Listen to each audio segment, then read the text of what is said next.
안녕하세요, 김기현 회계사입니다. 이제 재무제표 다 배웠습니다. 회계 유치원에서 배우는 재무제표가 뭐 있었죠? 재무상태표, 손익계산서, 현금흐름표까지 다 배웠는데 이걸로만 재무제표가 의미가 있는 거냐? 그런 건 아니고요. 사실 진짜 많은 사람들은 이 재무제표를 활용해 어떤 데에 많이 쓰이느냐, 그 기업의 가치를 평가하는 데 활용한다 라고 봐주시면 될 것 같아요. 그게 이제 보통 영어로 valuation이라고 해서 기업가치 평가, 기업의 적정한 가격을 재무제표를 활용하고 숫자를 활용해서 평가하는 걸 저희는 valuation이라고 하고요. 저희가 회계 다 배웠고 재무제표 다 배웠기 때문에 이제 valuation도 다 배울 수 있습니다. 그래서 오늘은 valuation에 대한 내용을 회계 유치원 수준으로 가볍게 한번 짚고 넘어가 볼게요.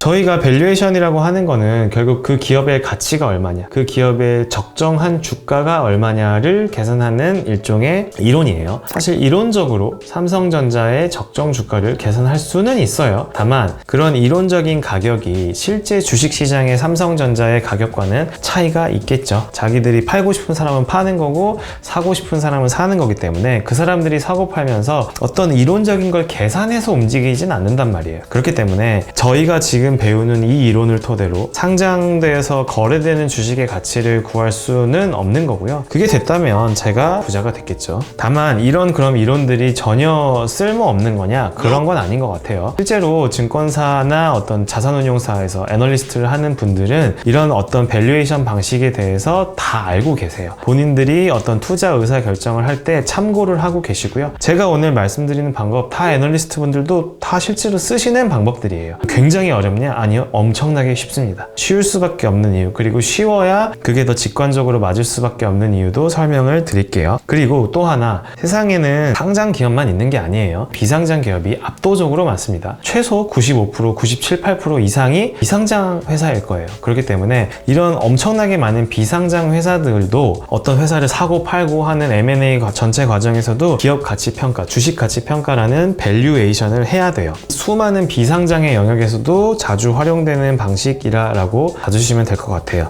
첫 번째 자주 쓰이는 모형이 현금 흐름 할인 모형, DCF 방법이라고 보통 많이 써요. 우리가 과거나 현재의 회사의 재무 상황이나 현금 흐름을 분석해서 미래의 현금 흐름을 예측하는 거예요. 다만 여기서 가장 주관적이고 가장 비합리적인 건 뭐죠? 여러분은 벌써 DCF 방법의 첫 번째 단점을 이해하신 거예요. 예측치가 너무 많이 들어가잖아요. 어쨌든 그러면은 반대로 얘기하면 내가 미래 매출을 굉장히 긍정적으로 해석하면 기업의 가치, 주식의 가치는 올라가는 거고, 미래의 예상 전망을 나쁘게 하면 기업이나 주식 가치는 떨어지는 거네요? 라고 물어보면 맞아요. 그게 맞기 때문에 이런 주관적인 요소가 들어가서 실무적으로 주식 가치를 평가한다기보다는 사업의 계획을 세울 때 많이 쓰는 방법이라 보시면 돼요. 자, 두 번째는 상대 가치 평가라고 보시면 됩니다. 너무너무 쉬워요. 어려워하실 필요가 절대 없고요. 동일한 동네에 같은 아파트 브랜드예요. 101동의 가격이 있으면 동일한 평수의 동일한 아파트 비슷한 층이라면 102동에 있는 어떤 집도 가격이 어떨까요?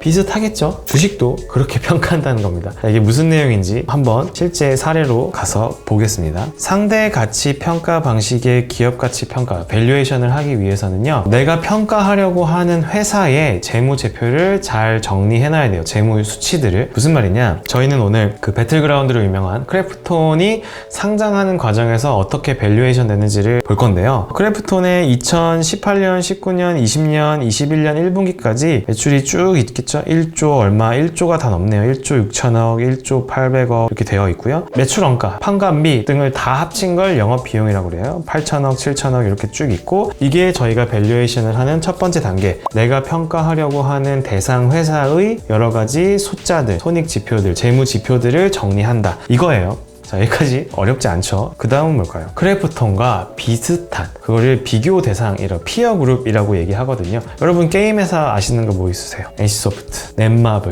카카오 게임즈, 펄 어비스 등등 크래프톤과 비슷한 회사들을 선정하는 게 두 번째 단계입니다. 얘네들의 동일한 금액을 뽑아내는 거예요. 이미 시장에서 투자자들의 평가를 통해 거래되고 있는 주식의 가격을 여기에 참고하는 거예요. NC소프트, 넷마블, 카카오, 펄어비스 다 상장사기 때문에 뭐가 있어요? 시가총액이라는 게 있어요. 그 회사 주식의 전체 가치의 합계예요. 그러면 여기서 무슨 말이냐? NC소프트 같은 경우는 어떤 그 특정 기준일자의 시가총액이 여기 보시면 18조 원이었어요. 그때 순이익, 당기순이익, 뭐 지배주주 순이익이라는 개념이 한 5,800억 정도 됐던 거예요. 그러면 여기서 NC소프트의 가격과 NC소프트의 당기순이익을 나눈 값이 뭐냐? 배수라는 거예요. 시가총액을 순이익으로 나눈 게 NC소프트는 30배 정도가 되네요. 30.8배였고요. 넷마블은 똑같이 계산해보면 35.9배, 카카오게임즈는 47.8배, 펄어비스는 47.2배. 그럼 여러분, 지금 대충 뭐 하려고 하는지 눈치채셨을 거예요. 비슷한 회사들이 이익 대비해서 가치가 40배 정도 되는구나. 그러니 크래프톤도 이익에다가 40배 정도 곱하면 밸류에이션, 적정 주가가 아닐까? 기업 가치가 아닐까? 라고 하는 게 상대가치 평가 방법의 전부입니다. 이 방식으로 여러분이 알고 계시는 상장 회사들의 공모 가격도 정해지는 거고요. 그리고 비상장 주식의 거래도 일어나고 있다고 보시면 되는데요. 물론 제가 조금 너무 간단하게 설명드리긴 했지만 결국 여러분들이 기억하셔야 되는 건 왜 재무제표를 알아야 되냐? 어떤 내가 궁금한 기업의 재무제표와 다른 기업의 재무제표 그리고 그 다른 기업의 시가총액을 활용해서 내가 궁금한 회사의 밸류에이션도 가능하다라는 거고요.